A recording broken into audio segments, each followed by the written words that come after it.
Synthetic biology may be a relatively new term, but there's growing excitement about its potential. In simple terms, it's all about engineering life, breaking down the DNA instructions that tell cells to make particular molecules into smaller component parts or modules that can be stuck together in entirely new ways, such as creating bacteria bearing novel enzymes that can eat up oil spills, or yeast cells that can produce life-saving drugs. To find out more about synthetic biology and where it all started, I spoke to Professor Richard Kitney, co-director of the Imperial College Hub for Synthetic Biology.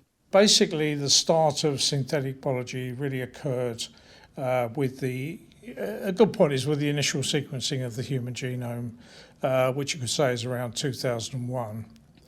The reason for that is because in order to sequence the human genome, it was necessary to develop technology to be able to read DNA accurately and at that time reasonably inexpensively. And so the ability to read DNA led to the idea that maybe it might be possible to actually modify DNA to produce various things like changes in proteins or possibly biological devices. Because going back to the late 70s and early 80s, people were using basic genetic engineering techniques to do this kind of thing. What made it different with the advent of sequencing? With the ability to accurately sequence DNA came the idea that it might be possible to engineer biology, and so that then led to the concept of applying engineering principles and specifically standardization, modularization, so making things into modules and being able to accurately define the biology in terms of what's called characterization. So that was another key difference. What do we mean when we refer to this, taking this engineering, this modular approach, the kind of bits and bobs approach to biology? When you put DNA into a cell, that's natural DNA, the cell responds in a particular way to produce defined proteins, which lead through to things like skin cells, for example. You can think of that as being the DNA, that is, as being the instruction set for the cell. So it's almost like a computer program for the cell. And if you modify the DNA according to human design and you put it into the cell, so this is now synthetic DNA, which by the way is produced chemically, then the cell responds by following essentially the computer program or the instruction set from the DNA and produces something different. For example, oil or various kinds of biofuels. So that's another example. Or various kinds of healthcare products. So it's effectively just designing a biological recipe that can make anything you can imagine, and a cell, if you can write it into DNA, a cell can make it. That sounds very simple. Does it always work that way? Well, that's the basic concept. And then, of course, you have to then optimize the process.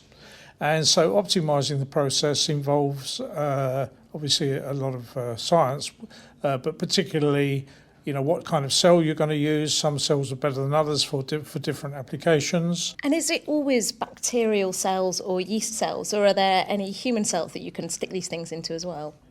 Well, the majority of the field still works on bacterial cells.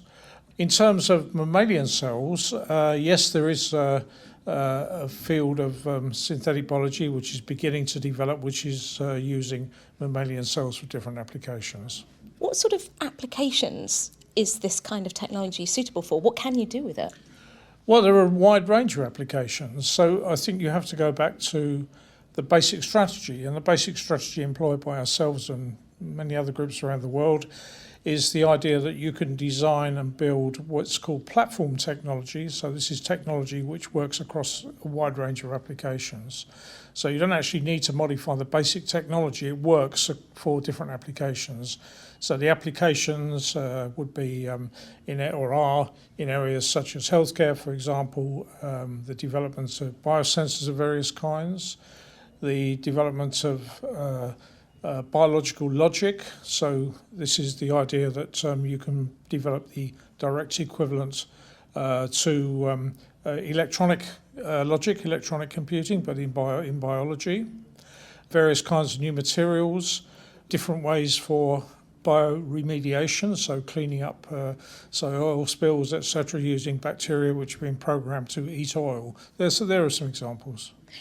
And you talk about the idea of platforms and technology. So it's the idea that there's just almost a range like Lego bricks or component parts, and someone says, I want to do this, that means I need this, and this, and we just glue them together, put them in a cell, and here we go. It sounds incredibly powerful. Yes, I mean, the basic idea is that you can take standard components, which are well defined. So by standard components, what I mean is a particular section of DNA which has been synthetically produced and human designed, that when you put that into a particular kind of cell, you will get a particular kind of response which is well defined, and that's called characterization. All these bioparts, they're stored in something called a registry, which is essentially a database, and you decide on the basis of a particular design which particular standard components or bioparts you want to use to make that design work. It's a very new way of looking at something that's kind of almost seen as the squishy science of life, and treating it as an engineering problem. Yes, well, I mean, many people in the field think about synthetic biology as being engineering biology, and that is a very common term which is used, for example, in the United States in relation to synthetic biology. So it is the application of engineering to the engineering of biology. That's essentially what synthetic biology is. There's lots of potential applications for this kind of technology, and you're obviously talking to a lot of researchers and a lot of companies that are interested. Is there anything that you've seen that you've gone, wow, that's really, really clever? Well, I think one of the really clever things, frankly, is one of my colleagues who's called Tom Ellis, who has produced penicillin using yeast. I think that's pretty clever. There are also various researchers in the world that are now producing synthetic spider silk, and that will lead to much stronger, lighter materials. So they're two important examples. Richard Kitney from Imperial College's Synthetic Biology Hub.